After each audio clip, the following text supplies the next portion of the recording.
In a world filled with war, hate, suffering, and Justin Bieber, two guys fix it all with a battle about a movie.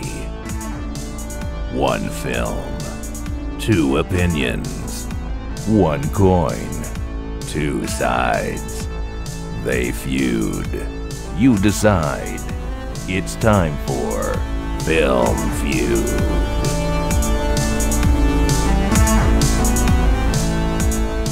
Hello and welcome to another episode of Film Feud, the podcast where we debate whether top-rated movies should be top-rated. I'm Vidur. And I'm Vikram. What's up, Vikram? Nothing much, man. You ready for today's episode? Kind of. Well, why don't you first tell the good folk what we're doing here today? Sure. So we take a movie from the IMDb top 250. We toss a coin. Heads argues for and tails argues Against. Well done. Why, thank you. And today's movie is a very special movie. Firstly, a follow-up to last week's movie. Yes. It's part 2, but also part 5. Yes. And I think if you didn't read the title on the podcast, dear listeners, then you might have guessed by now that the movie is Star Wars The Empire Strikes Back, Episode 5, but also the second released one. Are you confusing? It's The Empire Strikes Back, guys. We're feuding The Empire Strikes Back. Or, as people love to call it, Empire. Empire or Tesby? Nope. Nobody calls it that? Nuh-uh. No. Star Wars Tesby? No, you want to make it a thing? Okay. No. Well, this is considered a good one. It is, yes. Not all of them are. Critically acclaimed. This one is critically acclaimed. May I just go out on a limb and say this one maybe is considered the best one? You may not. We'll wait for the coin toss to see whether I concede to that. We have been dreading this feud for a while, but I'll be very honest, I haven't seen this movie in a long time, so I'm leaving myself the out to see how I feel about it. When was the last time you saw it? I go through the... Wait, when was the last time you saw it for the 20th time? I have not seen this movie for the 20th times. I've seen bits and pieces of it for 20 times and more. Fair. I can't remember. It's within the past few years, of course. I go on a Star Wars OT, original trilogy binge once in a while. I have a very standard 3-year policy. Right. With the original trilogy. So I've seen it in the past 3 years to be safe. With the release of the new movies, this movie's been getting even a lot more love recently because we're in the second part of the new trilogy, the sequel trilogy right now. So a lot of talk about this movie, and here we are to further that. Yes. Right? To add to that. Was that diplomatic enough? Should we get to the coin toss? Yeah, that worked, I guess. Let's do it. Okay, so I'll be tossing the coin, and heads means I argue for the movie, and tails means I argue against. And let's just say I'm... just toss the coin, dude. Okay, here we go.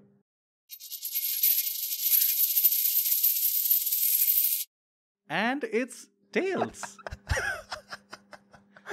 Dude, how do you keep getting into these positions? I think it's happened often enough. The coin knows how I really feel. The coin knows I haven't seen this movie in a while. And then flips against it? And then it comes in the right way because I'm going to watch this movie. And you know what? I'll be unbiased. Let's see. Maybe I'll concede it straight off the bat. Dude, just take a second. Okay. Pause, okay? Okay, pausing. You're going to be arguing against The Empire Strikes Back. Yeah, episode 5/2/ the middle one. Yeah. I'll be fine. The arguably, or in a lot of people's opinions, the greatest movie of all time. That's what I have to say about that. Right, of course you do. But if I would have asked you before that, you would have neither disputed nor agreed with that point. Vikram, this is the pact we signed. This is what we got into. The coin knows. Best of luck. That's all I can say. Coin. Listen, all I can say is the force is with me. The force? The force is with the coin. The coin is like the force. It just leads you to where you need to go. Except in your case, it just flips it. It knows what you want. And then it does the opposite thing. That's not how the force works. No. That's not how the force... It's like, you know how R2-D2 ended up right next to Luke? And the coin has ended up for. Just why you even trying right now? I don't know. Should we go watch the movie? Yeah, let's go. Let's do it. I can't wait. Let's go watch the movie.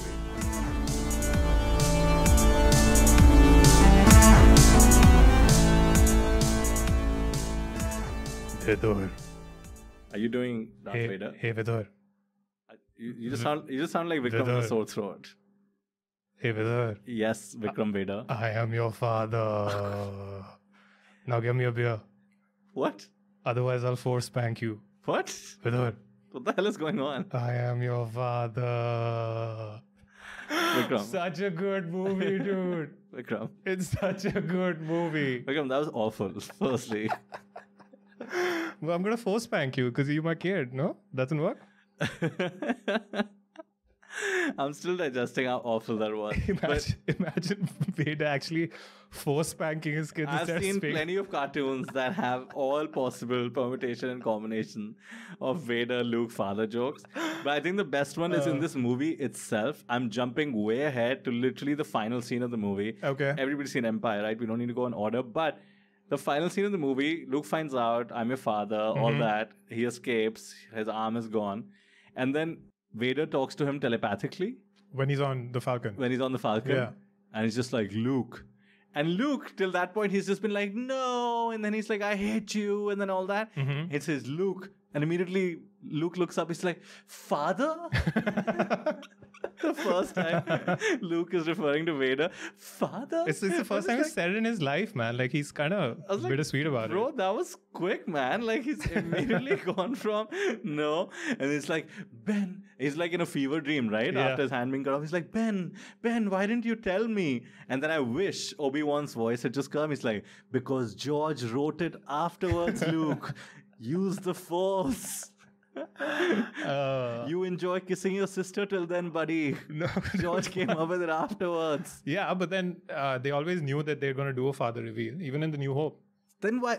No, they didn't. Of course they did. That's No, why they Ben didn't. Kenobi talks about it. He's, yeah, your father was a great pilot and this and that. And like, he made it murky. No, Lucas came up with it during writing the drafts of Empire. That Vader was the Vader's father. I agree. But the whole father reveal for Some Luke father Skywalker's, reveal. yeah. So it's not like it was... He pulled a J.J. Abrams, basically. What? I know it's like the opposite thing to Yeah. say, but J.J. Abrams started what he calls in his TED Talk mystery boxes. And then it's like, I'm writing Lost. We'll figure it out afterwards. And then it sucks afterwards. I guess I can't imagine where he got the idea from. Now, I have to say, we don't want to jump ahead because I have enough to say about the first act here. So I have a suggestion. Why don't we go act by act? I think the first act is like Hoth, right? See, that makes complete sense. But before we jump into the acts, I just want to make one thing clear.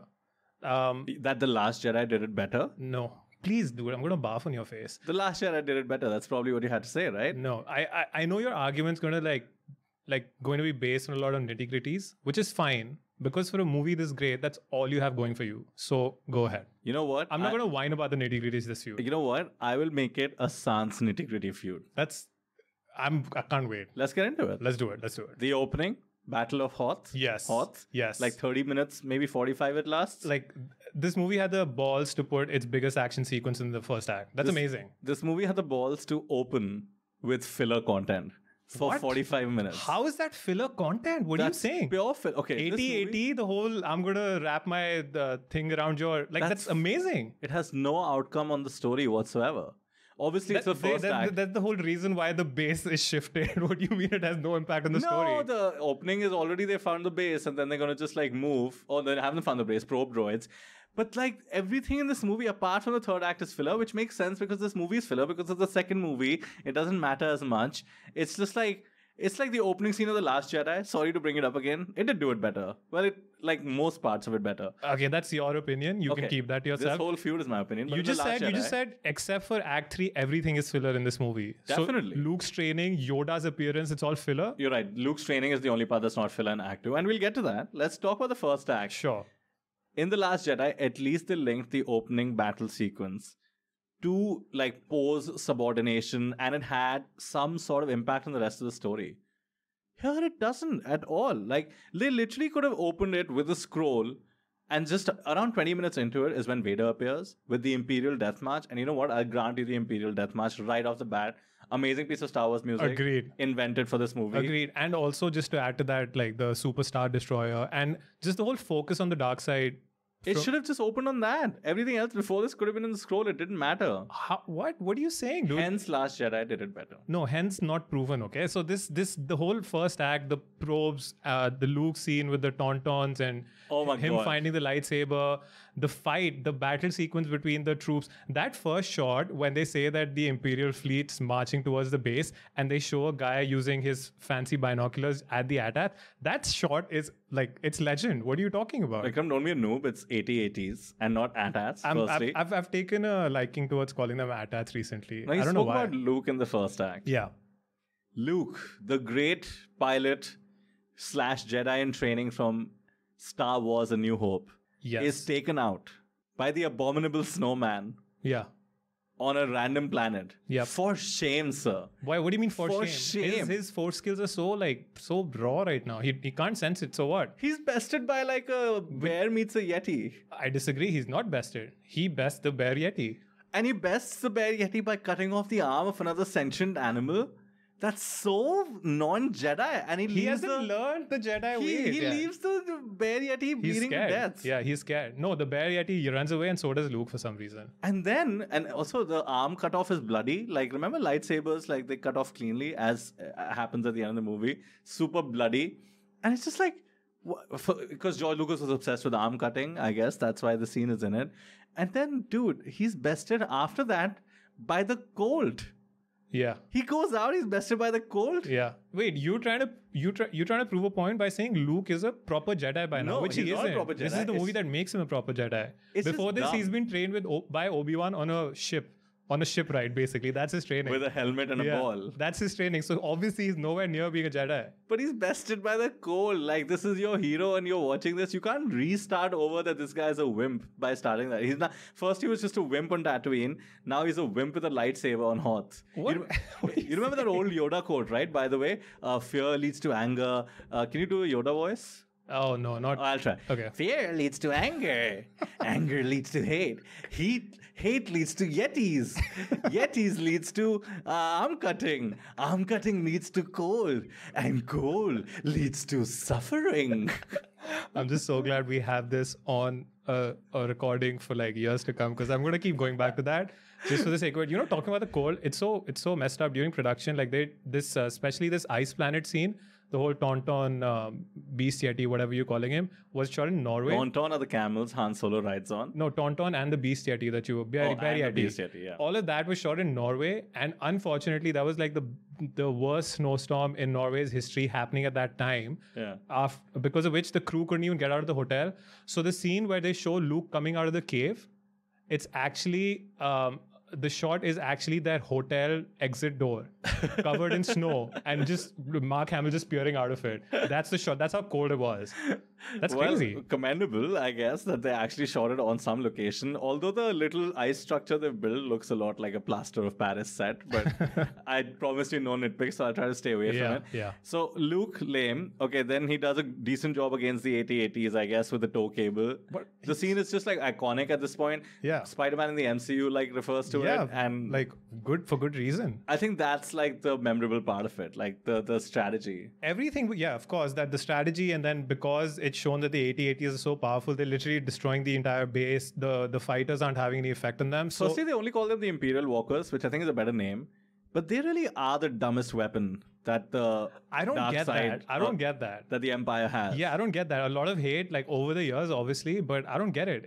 What do you mean? What's wrong with it? Because they showed a flaw. All right, now I know why they're so weak. Okay, and they move weird, like the way they move. They move slowly, yeah. Because it's like, I guess, no CGI at the time, so they move awful. And then, okay, in The Last Jedi, when they finally use the AT-ATs on, what's that salt planet called? Whatever. Nobody cares about The Last Jedi. But they show... Thank you. Yeah. But they show, and all the more reason, Empire Strikes Back inferior you can just say it and like make a math equation like valid for life. Last Jedi, when the AT-ATs are trying to get through the door, the First Order had TIE fighters with the AT-ATs, right? So that makes sense. You have TIE fighters as backup and you have AT-ATs. Here, the Imperial Walkers are going against the base, but the base has airplanes. Right. The AT-ATs are basically tanks, right? It's like tanks versus airplanes. So do you know who wins in tanks versus airplanes, Vikram? Who? Well, haven't you seen Border? Always airplanes. Those are pussy tanks, dude. AT-AT is like 10x, 20x of those. Bigger tank. Yeah, agreed. And also fine, they modified strategy based on their learnings from that fight and applied it to Last Jedi. Here you go. I mean, come on, dude. Like, why aren't there TIE fighters down there? Just cause they thought that was going to be enough. It's a puny No, rebel they just base. wanted a set piece with a new toy, and they made it happen, but it doesn't make any It sense. was a puny rebel base. Like, it's fine for to understand or to assume that the dark side thought that fine, they'll be fine. But you know what? Let's wrap up the first act focusing on the characters. We spoke about Luke. Yes. Let's talk about Han and Leia in the first act. Okay. Their budding romance, right? Yeah. Now, let me put a stop to that as soon as we say budding romance, because you realize that Empire set how many years after New Hope? Like at least a couple. Yeah. That means Han and Leia have been flirting like this for like 2 to 3 years. This is so lame, dude. This is the problem that the current X-Men movies have. Current as in now past X-Men movies like Days of Future, Apocalypse, and that one, Dark Phoenix. Because they were committed to jumping Apocalypse a decade. was the shit. No, Dark Phoenix, the latest one, also shit. Oh, I haven't seen that. But good call. But they committed to skipping decades. So First Class is in 60s, Days of Future in 70s, Apocalypse in 80s, and this one is in the 90s. So technically, like, the characters like Magneto and stuff are 50 years old and just 10 years before they turn into Patrick Stewart. And like Jean Grey and they Scott look the Summers. same? They look not only do they look the same, but it's like as it applies to Han and Leia, Scott Summers and Jean Grey have now been together for like 8-9 years. But they still look like kids, hang out with kids, have like a high school romance kind of thing. That's weak. Well, so is Han and Leia. What are they still flirting from the past 2-3 years ago? Yeah. Okay, They great. are. Yeah, that's nitpick over. Okay, wait. You know, non-nitpick, Vikram. There is no way you can't agree with me here. Okay. Han Solo macking on Leia, a little rapey. A little rapey. A little rapey. A little Rocky Balboa from the original Rocky movie. I know the scene you're talking about. Yeah, but clearly it was fine in 1980. No, it wasn't. He molests her. He doesn't molest her. Come Dude, on. Also, were they dating behind the scenes at the time? I'm not sure if it was this movie or the one after. Yeah, and not to mention he was having an affair with her essentially, and she's like 10-15 years younger to her. And then like he grabs her saying like, let me put you back, Your Highness. And like I saw him grab her by the chest, like by the side of her chest. And it really made me uncomfortable. Okay. Especially we know that it's just yuck, bro. And then he Stockholm Syndromes her into it, where she actually falls for these stupid antics 3 years after. He's probably been doing this for 3 years. So is she. Also, by the way, remember a promise you made me a couple of minutes ago about no nitty-gritties? That's a nitpick? Yeah, Han that he Solo grabs is her by the side of the chest and all of that. Yeah, it is. It kind of is a nitpick. Fine. I agree. It's a little off-putting for today's times, but we've seen it in enough movies from the 80s. Dude, Leia should be Me Tooing in The Force Awakens.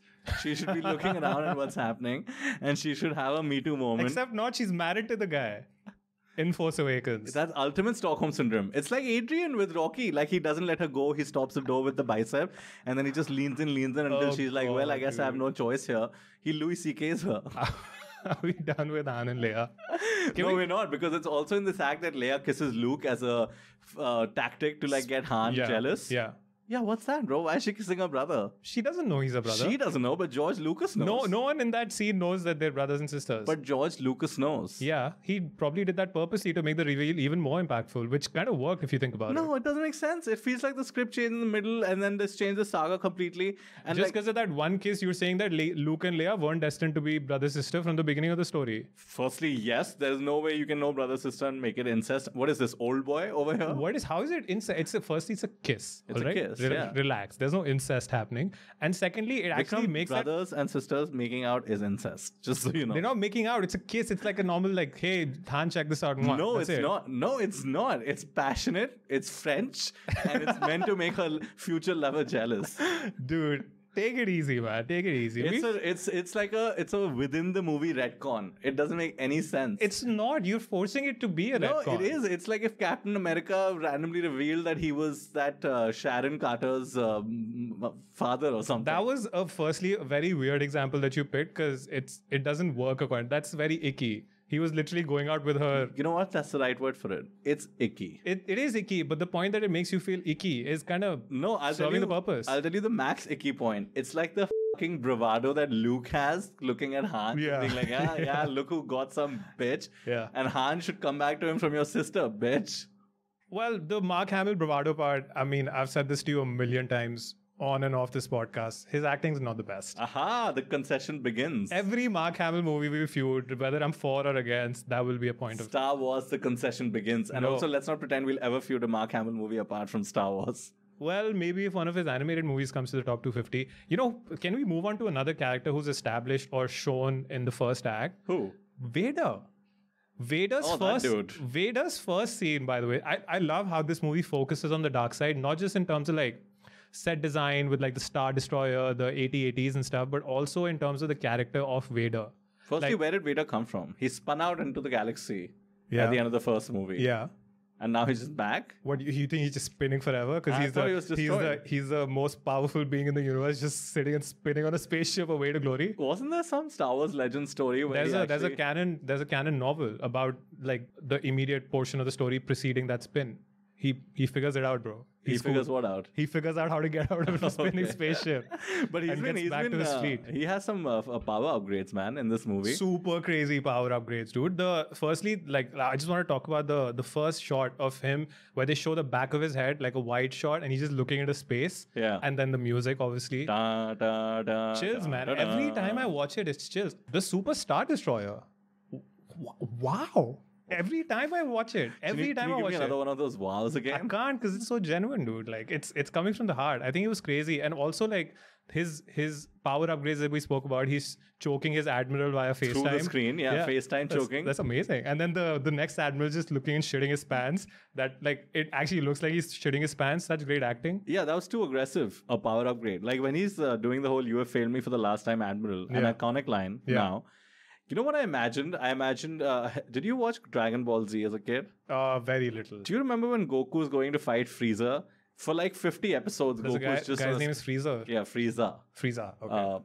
For 50 episodes, Goku's just on a spaceship on his way to the planet Namek, where Frieza is. 50 episodes? Like maybe 15. But all he's doing is working out, and he just keeps increasing the gravity on the ship, okay, to keep working out. So then by the time he lands, this is like iconic in anime, like his power level has exceeded, like literally somebody's trying to see the power level, and the indicator explodes. It's like this, Vader has been doing push-ups in like 5x gravity in between the two movies, and suddenly his power level has just exploded. If he had all these powers in the first place, the previous movie wouldn't have happened. So when I saw the Admiral choking scene, I was like, man, Vader's been doing some push-ups, bro. I mean, firstly, it's 2-3 years, whatever it is, but you're basing this on the Admiral choking scene because they're still on the same ship technically, and they showed him choking a dude in the same room in the New Hope. So it's fine. It's like 50 meters away. I don't want bother getting up. I'll just choke you from here. But it's clearly possible because then Snoke does it in The Last Jedi across like the galaxy, basically. Which is a problem I have with all these. I don't want to talk about Snoke. Okay, let's not talk about Snoke. But in general, the Star Wars movies take the Force usage just to random extremes. And I've never enjoyed that. So I guess Vader is like a good manifestation of that. I think they killed it. I think the whole focus on the dark side in this movie is amazing. Can we move on to the next act? Okay. What do you have lined up for Master Yoda? I'm sure you have something up your sleeve. It's the next act, Master Yoda, according to you, because to me, it's actually a really lame CGI asteroid sequence. And I'm sorry to say, part of it. Impressive for the time. I'm sure it was. I can't go back to the time. I'm sure a light bulb was impressive for its time, but it's not anymore. So I can't judge a light bulb if I saw it in the 1800s. And I can't judge a lame, basically like a stop motion looking asteroid sequence.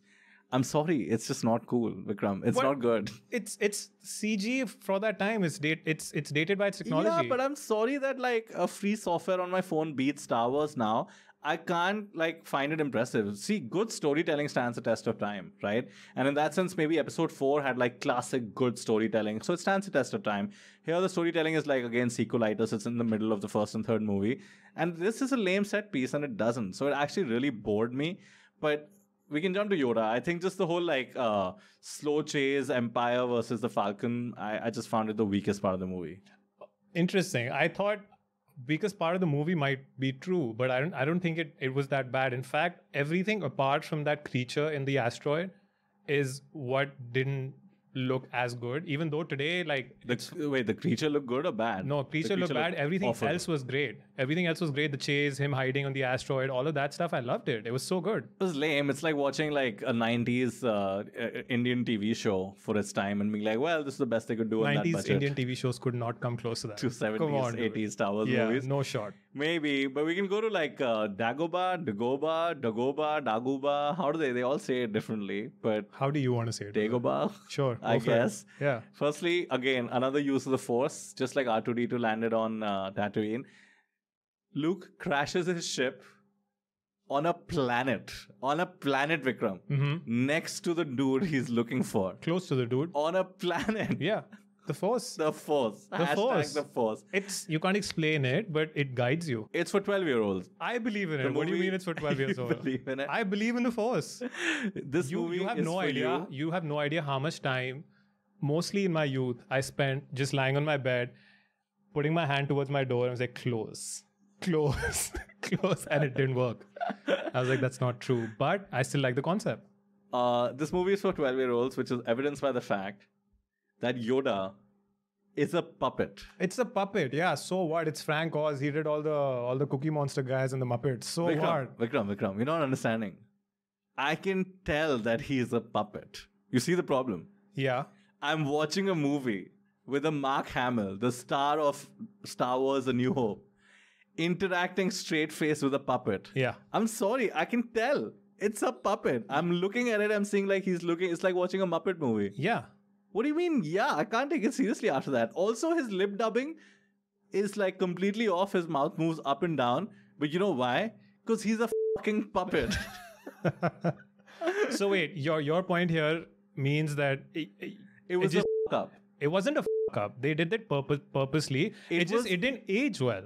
In the CGI that you've seen in the world now, you look at that, you're like, oh, that could have been done better. No, I'm saying it was a mistake to make a character a puppet. They should have found a random, what do they call, little people dude in a costume and made him play a role. They should have found the guy who played the Ewoks. What's his name? Warwick Davis. He should have played Yoda because I can tell he's a puppet. Like having a puppet character for the time must be the same as having a Jar Jar Binks, a digital character. Right. And it was a screw up on equal levels. This needs to be Jar said. Jar Binks, the character was a screw up. Not the way it was portrayed. With Yoda, firstly, there was no way they could have made that as a costume, like an R2-D2 or C-3PO or a Chewbacca as well. Find a kid. No, they couldn't have made that as a costume. That was the problem. Why not? Why didn't they use a kid in the new movies? They didn't. They still used CG because that's the only way to perfectly show that weird character they made, which is so good, by the way. Are you saying puppet was the best option? Yes. That can't be right. Vikram, search your feelings. You know it to be true. I'm telling you, the features of Yoda, the physical features of Yoda, are not possible for him to be that size and with those features. Nobody gave him a mandate. That I think Yoda's portrayal is amazing. I agree. The puppet thing doesn't age well because now you look at it. Kind of looks comical, but fine. Like the way he talks, combined with the fact that he's a puppet. You can't hate on the way he talks. I like the way he talks. It's but amazing. Combined with the fact that it's a puppet. Because I like Yoda from the prequels. I know he looks very CG. I know the lighting is off. I know like he doesn't have a grunge pass or whatever. But at least it's like a good, believable character. Here it's literally like a Muppet. It's like a ventriloquist. It's like, what's his name, dude? Ahmed, the Jeff Bridges. What's him? The Ahmed the terrorist. Yeah, it's like, oh, he, that's how he's laughing. Yeah. I'm like, yeah, okay, cool. It's a puppet show I'm watching right now. I think you're just focusing way too much on him being a puppet and just completely forgetting Yoda as a part of this movie and what he brought to the Yoda table. as a 800-year-old Jedi Master, great bait and switch because you think he's like that wizard character from The Princess Bride or something, just like a troll in the village, and then he turns out to be the guy. Sure, but I mean, okay, great. Then he trains Luke in like a montage that's just about longer than, at least it's longer than A New Hope, I guess. And also like pretty cool training that way as opposed to just a lightsaber and a shooter just shooting at you. Yeah, the training is okay. Brings a bloody plane out of the water, man. Yeah, but no joke. That was cool. What was it? That is why you fail. I like that line. Yeah. What's it called? Everything Yoda says is pretty much gold. Profound. Oh my God. You can just apply it to daily life. Like, sure. That makes sense. Quite dumb. It is. No, sense it makes. But then I hate the Luke Vader scene in the Dark Side Forest, the hallucination, because they fight with lightsabers. Right. And that's like technically, till that point in the Star Wars universe, that's the best lightsaber duel because Obi-Wan and Luke and Vader from the first movie suck. Yeah. So then, why is it slow motion? Like, why is it? Because it's the point of showing the lightsaber fight is not the point of the scene. The point of the scene is what Luke is going through and how it's a part of his training. So the effect of it being slow mo just. I didn't get it. Like fear, that's what they're showing, that he's not afraid anymore. And then, or just like something like out of body if you think about it. Because he's imagining a character and he's imagining fighting with him. And it's part of his training like Yoda says. Okay, so they show him get over the fear of Vader through that. But why, when was he even afraid of Vader? Like, when did he have that chance to be afraid of? He never faced him. Not really. Obi-Wan did. Yeah. So, like, why is he even afraid? Like, they're adding stakes where there are none. Wait, you saying why is Luke afraid of Vader? At that point, yeah, Why they've never not? met. They've never met. He's seen him. He knows him. Obi-Wan's told him about him. He's, according to him, still a dude from Tatooine. So obviously he's going to be afraid of the Dark Lord or whatever it is. And then Mark Hamill portraying all of that. I know you've already conceded, but he just can't pull it off, man. I agree. I have nothing to add to Mark Hamill. Man. The guy. I'm proud of your concessions. The guy is a good voice artist. Let's give it that. And fine. I actually kind of liked him in The Last Jedi. I liked him the most in The Last Jedi. How about that? Oh my God, that tells you all you need to know about how you feel about Mark Hamill. Yeah. But let's move on to the end of the second act. They reach Cloud City. Cloud City. They built a city in the cloud, dude. Okay. They built a city in the cloud. This guy's imagination's next level. That's the least impressive thing Star Wars has done. I think Cloud City was pretty cool. Super Star Destroyer, according to me, was pretty cool. I know you don't like AT-ATs, AT-ATs, but I like them a lot. X-Wings, I won't stop. Let's go on. Let's move on from the toys to the characters. Yeah. Cloud City's not a toy. Shut up. Lando. Firstly, a black guy who's smooth with women. Bit of a stereotype. Bit of a honky stereotype there. I can't do it with these. Okay. I promise myself I will have to deal with these nitty-gritties. That's not an nitty-gritty, bro. Black guy who's smooth with women. That's your point of argument here. That's a character problem. That is some subtle black exploitation shit. Most of your points that you're bringing up are these things that haven't aged well. Okay, and that's understandable. It's a movie that was shot in the 1980s. So good storytelling ages well, though. The story is perfectly fine. There's absolutely nothing wrong with the story. In fact, the story is what drives this movie home. Okay, but one nitty-gritty before we move on. Please. I'm all yours. Lando calling him Han. I can't. Yeah. The whole Han thing kind of got out of hand. Firstly, Luke Han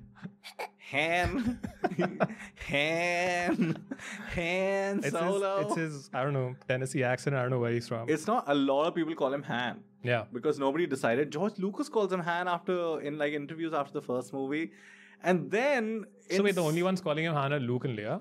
Which is even dumber. And then... and Chewie. We can't tell how he's pronouncing it. Yeah, we can't tell. But then in Solo, the standalone movie, they have a scene to justify that Lando calls him Han. He is that? just gives, because Han Solo goes it's Han, by the way, but that's okay. And then he moves on. Which is again, it's just that's such a recognition of this was dumb in the third or second movie. Anyway, that's okay. I'm done with nitty-gritties. I believe you, bro. Okay. I believe you. Okay. Are we done with the second act, in fact? I think that's it. Nothing much. Yeah, let's move on. I guess the second act ends with Darth Vader showing up in the dining room. Yeah. Which, to me, that just demystifies Darth Vader. We have been waiting for you, or whatever the hell he said. Would you care to join us? Yeah. Yeah. What you want him to do, rather? Don't talk like this, dude. Just be badass. Just say little menacing things. Yeah, but he is. That's what his whole thing is. And then he uses his force power like a magnet, like the way Magneto gets guns towards him. He gets the blaster towards him.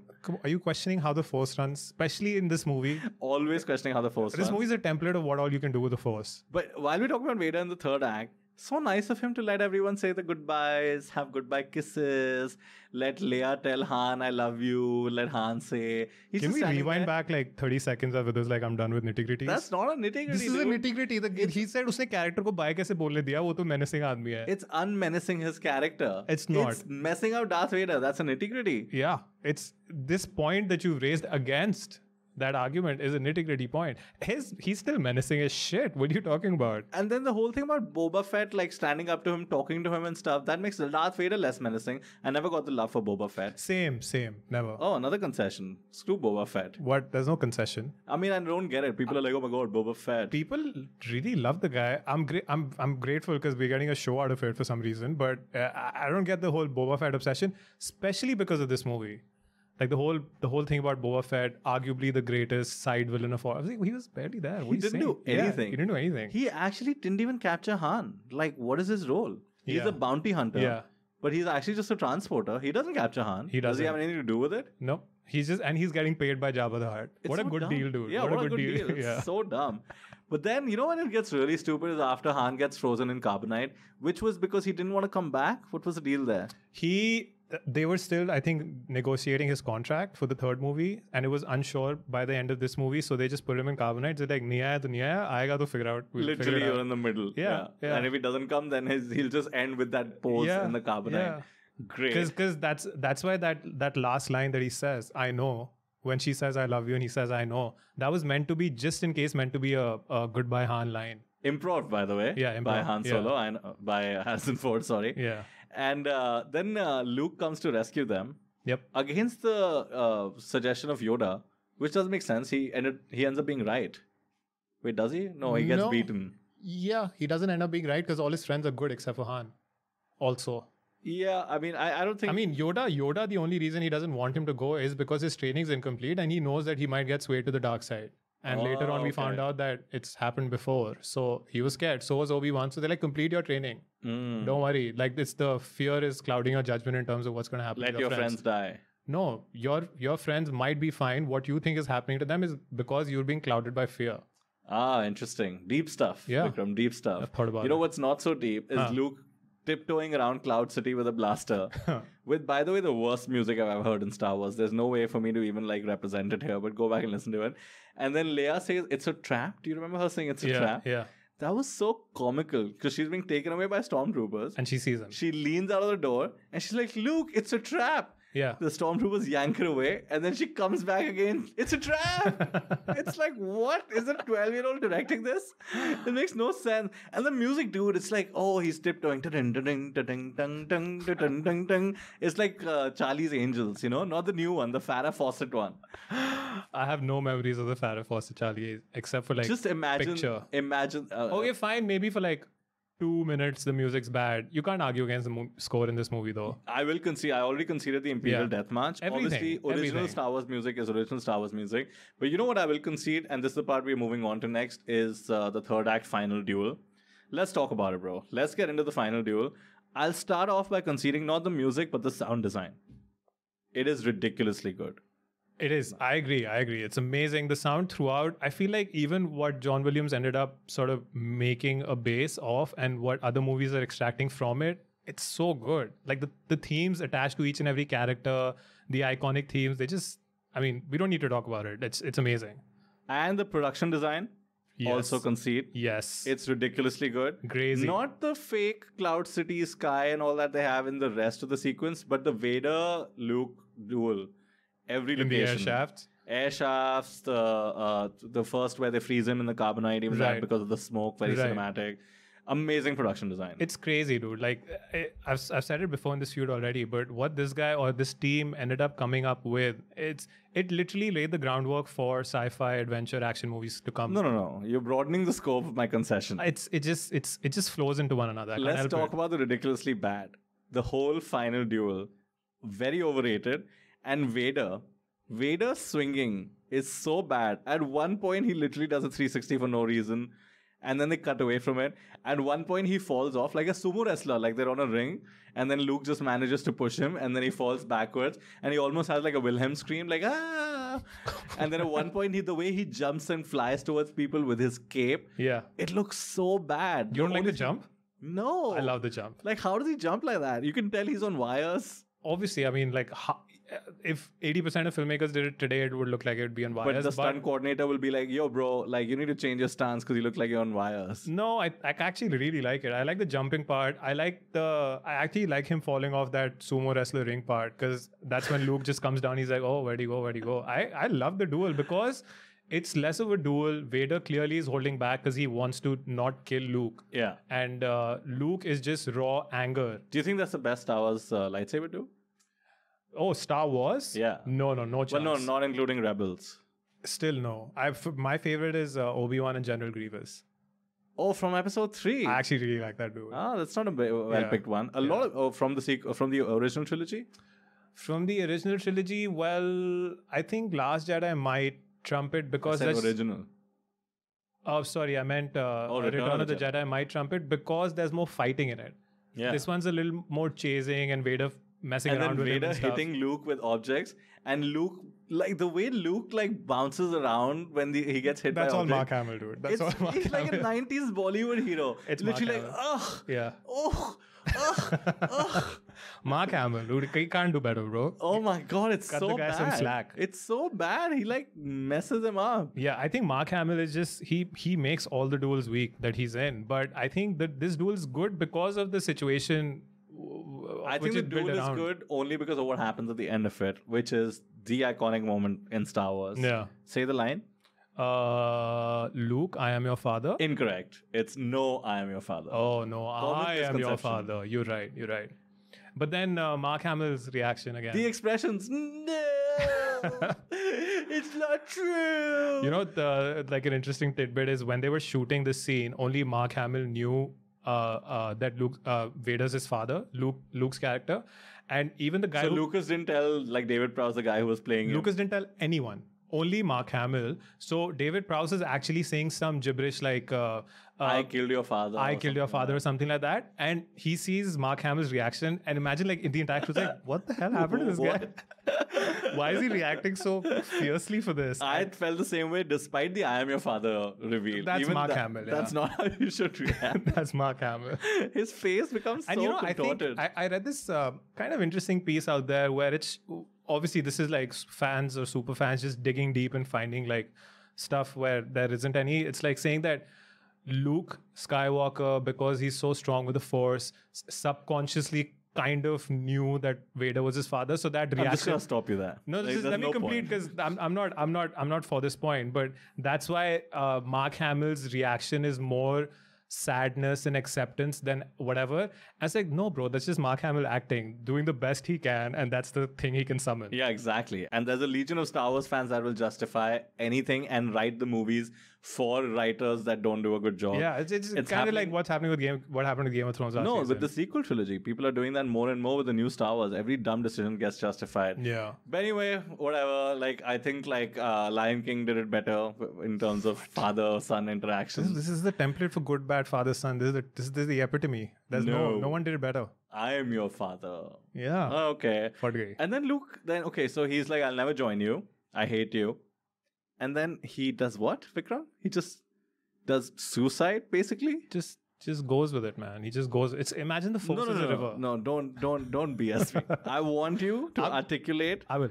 What is Luke's plan? I will. There is no plan. It should not involve Force being a river. It has to involve the Force. No. Firstly, Luke has no plan at that point. All right, he's committing suicide. He doesn't have the Sherlock meme going in his head. He's like, "Ab main ye karunga, ab main wo karunga." Nothing. Is he committing His hands suicide? cut off. Okay. He just found out his arch enemy is his father. Okay. He just found out his father cut his hand off. Maybe he hasn't even put that together. Which is an aggressive punishment. Yeah, it is. Force spanking would be better. And then he just falls, man. He falls. He's done. He's given up at that point in time, right? He has no like clinging to life, friends, saving this, saving that. He's destroyed. He's broken. Okay. And he then falls off. Jump cuts to him landing softly in a tunnel. What is happening? How does it survive? Dude, it's been clearly I guess the Emperor established. must be alive then, because the Emperor falls off. Hey, we didn't even talk about the Emperor. The Emperor makes an appearance, and that's it. Yeah, He's hologram. just a floating head. Hologram, yeah. Okay, great. So by that logic, the Emperor should still be alive, which he might be according to the new trailers. Yes, sir. He So might be. falls Darth don't Maul is mean alive. anything. Darth Maul is alive. My God, dude. My God. And wait, this fall is nothing compared to Darth Maul, and Emperor's fall is next level. Like what? It's nothing he compared to just it. falls hundreds of meters and lands into a hole. And then imagine how much Darth Maul and the Emperor fall. Like it literally looks like infinite space. You know he should be dead. Luke should be dead. No. I disagree completely. Luke should be dead, and you know it. Mark Hamill might. I agree with that. Mark Hamill should be dead. Luke, no. Luke's the foundation of Star Wars, man. Not anymore. Think about Luke's arc, bro. Survives his father cutting his hand off, survives fighting the Emperor, and then finally gets killed by a heart Converts attack. his dad back to the Converts his Jedi. dad, redeems his father. Yes. And then gets killed from stress. Gets killed from Force meditation. thinking too hard. That dude, I actually, I don't. People hate on this, but that was my favorite sequence from The Last Jedi. That whole situation of him The force fact meditation. that that's how Luke dies, also like a He coward. doesn't die. Okay, I mean when Jedi's die, they die. Like No, yeah. Jedi's die, or Jedi's willfully convert themselves to Force Ghosts. Or they Bhishma Pitamaha themselves. Like they choose when to die. No, again, incorrect. Jedi's die when they like fall in battle or they just die or whatever, and then Jedi's convert themselves to Force Ghosts. I don't They think he did die. it by choice. Like it's not like He did it by choice to save everyone there. He finally opened. Why are we talking about Last Okay, Jedi? we'll save it for the last Jedi. Yeah. I'm actually, I'm done. Like the third act is done. We already spoke about the scene that follows his father. And then, can I end it with one nitpick? Of course, Vidur. When has that stopped you? Because we spoke about Han and Han. हाँ ठीक है एक major point कर लिया अब डाल net So they talk about going to rescue Han at the end of the Empire Strikes Back Right. because he's been frozen to Jabba the Hutt, and then Luke goes like, "I'll see you in Tatooine." It's like, where did that come from? Everybody else instead of calls it- Tatooine. Yeah, he's like, "I'll see you in Tatooine." What?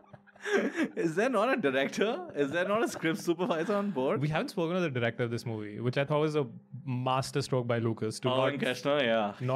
not direct himself firstly. I think that's genius, yeah, because it would have been awful. If And Lucas even directed Owen this. Keshner was his former professor from college, Yeah. who's not like who was not an A-list Hollywood director, but had enough Hollywood experience. Yeah. So Lucas, in his bid to like just gain independence with this movie, he went to this guy and he's like, you know Hollywood inside out, but you're not Hollywood. So I want you to direct this movie. And he literally won in his fight to make this movie independent and billionaire. Yeah, Lucas is a beast that way. Kept all the toys rights. That's the biggest genius of it all. I mean, that kind of comes through in episode 6 more than anything else. Yeah, no, but even this movie, man, in the ending, like the I'm your father reveal, it just changed the whole saga, and this movie could have been a lot better. I As think proven this- by the Last Jedi. That's not an argument. You can't just say that and make it an argument. Okay, I'll be honest. If someone's listening, I just want to let them know I do it mostly to tilt you, and it works. It works all the fucking time And because you're like- talking about Star Wars, and I know you're not that big a fan of The Last Jedi, which is what pisses me off the most. It's a debating tactic that just works. Yeah. But yeah, man, you know what? I'll just end it. When I've watched this movie end, like the credits roll, I was just craving for an after credits scene. Because Huh? I think that would have really tied it together. I think Star Wars needs some after credits scene. Oh. So Well, it's Disney now. Maybe they just had it. they might add it, right? So my pitch for an after credits scene, this would have made the movie from a against to a for me. Even if the coin said against. Okay. If they just ended it with this scene. This movie right now isn't. Just clarify. It's not, yeah. Okay. It's just Vader in his Vader costume and Luke in his Jedi outfit playing catch. Father? Luke? Father? Luke? Father? We can make that. I want to make that. Yeah, let's make that. Let's make that. Let's do that.